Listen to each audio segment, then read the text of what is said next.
I've been thinking a lot about how I got to where I am now, more than I ever have before. And it's funny because when you're in the thick of it, when you're caught up in the rush of the life you're living, the endless cycle of people, of nights out, of meaningless exchanges, you don't even stop to ask yourself what it's all about. You just keep moving, keep drifting along, believing you're fine, believing you have it all under control. I used to think that I could skate through life without getting caught in anything real. I thought I could just be the guy who never settled, who could have a good time, get what he wanted, and keep moving. But now that I'm here, with her, with someone who actually sees me, I can't help but think back to those years of pretending. Pretending that I was fine, pretending that I didn't need anyone, pretending that the life I was living wasn't a mask for something I didn't want to face. And I didn't realize how far off the path I was until it all started unraveling. But it wasn't some grand moment, no sudden revelation. It was slow, it was insidious, like a drip, drip, drip of realization that I couldn't ignore anymore. The cracks didn't show up overnight. They weren't obvious at first, just little things here and there. Moments that didn't make sense.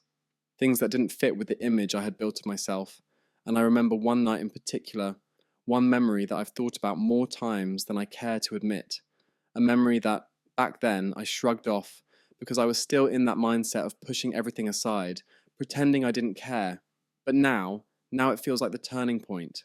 It feels like the moment everything shifted, even though I didn't realize it at the time. Her name was Kelly.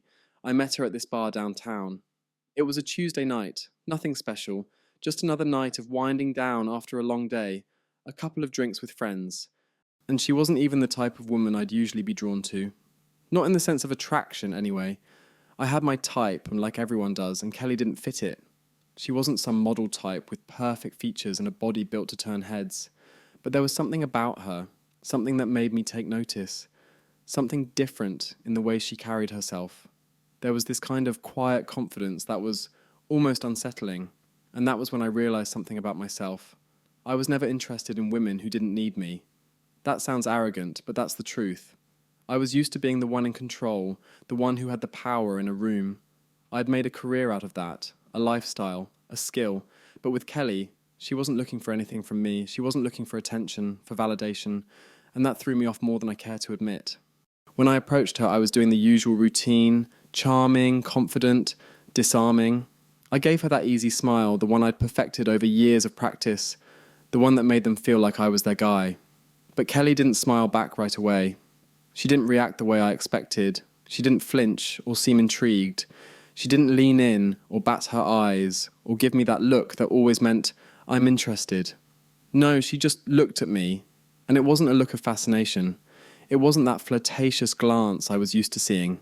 No, it was more like she was sizing me up, like she could see right through me, and that made me uneasy. It made me feel small in a way I wasn't used to. I remember trying to steer the conversation in a familiar direction. You know, the light banter, the casual comments, the stuff that usually worked. But she didn't bite. She just kept talking, asking questions that weren't just surface level, weren't just the typical, where do you work? Or what do you do for fun? She asked things that made me think, really think, and I remember answering her. But the more I spoke, the more I felt like I was failing. I remember stumbling over my words, trying to deflect. I remember realizing this wasn't going like it usually did. I couldn't charm her into submission, and I don't mean in some malicious way, but I could usually control the direction of the conversation.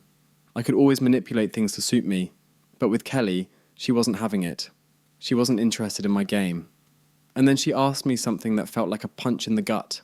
In the middle of a sentence, she casually asked, do you ever get tired of doing this? I mean, don't you get bored? The same kind of people, the same kind of conversation, the same kind of encounters. Doesn't it all just feel like a routine? I remember laughing it off at first, but there was no escaping the truth of her words. Doesn't it get old? No one had ever asked me that before. No one had ever pointed out that what I was doing wasn't actually living. It was just moving through the motions. I was so used to the game, so used to the chase, that I hadn't stopped to wonder what was behind it all. Why did I need to do it? What was I really after? I had convinced myself that it was just fun, that I didn't need anything more than that. But she cracked the facade with a simple question, and it was like a dam breaking open inside me. I couldn't ignore it anymore. I tried to brush it off, to deflect. I made a joke, tried to spin it into something light, but deep down I knew she was right. It did get old. It was getting old. And I felt this growing discomfort inside, like I was living in a world that didn't belong to me, a life that wasn't really mine.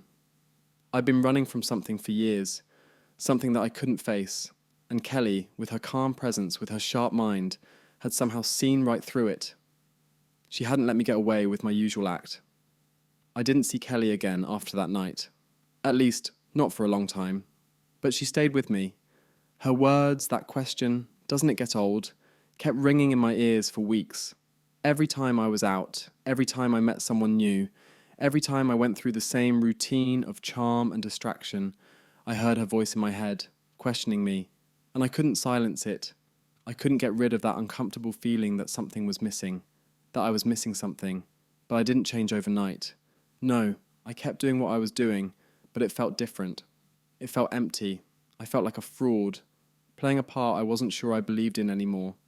And I remember, a few months later, standing at a party, looking around at the people laughing, dancing, and I felt it. The loneliness. I felt it like a weight in my chest. I had spent so many years convincing myself that I didn't need anyone, that I didn't need connection, but in that moment, I realized how wrong I had been. I wanted something real, something genuine. I wanted someone who could see past the facade, past the charm and the easy words. I wanted someone who didn't need me, to be anything other than myself, but I didn't know how to make that happen. I didn't know how to stop running. Not yet. But then I met her. I met the woman who made everything shift, and I can't explain it, but with her, I felt something I had never felt before, like I could stop pretending. She didn't need anything from me. She wasn't impressed by my past or my charm. She didn't care about any of the things that I used to think made me valuable. She just cared about me, the real me. Not the guy I showed the world, but the man I had been hiding for so long. And for the first time in my life, I didn't feel the need to run away. I didn't feel like I had to be someone else. But all of that, the realization, the shift, the ability to let myself be seen, it wouldn't have happened without Kelly, without her question, without her making me stop and think, making me face the emptiness I had been ignoring. And that's what scares me in a way, that without Kelly, I might still be stuck in that endless cycle. I might still be running, still pretending, but I'm not. Not anymore. Now I'm here, with her, with someone who sees me. And for the first time in my life, I feel like I'm enough. I feel like I'm finally living. Not running, not playing a game. I don't need to be the guy I used to be anymore. I don't need to run. I don't need to play games. Because I have something real now. Something that's not about control, not about pretending, not about showing off.